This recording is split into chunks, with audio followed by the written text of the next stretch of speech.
Introducing Fixing Torn Jeans. Are your go-to jeans showing some wear and tear? No problem. You can easily mend them with a few basic tools. First, gather your supplies: needles, threads, scissors, stuffing, and an embroidery hoop. Then, sketch out your design. Once you've got it planned out, transfer it onto the area where the tear is. Next, start embroidering the outline of your design. Take your time to ensure it's secure. Then, add in the details to bring your design to life.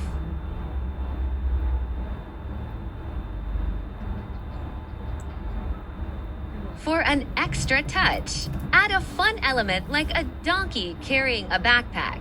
Adorable, right? Just be sure to staff it lightly for a nice effect. But hold on, we're not finished yet. To ensure your patch stays put, stitch round the edges.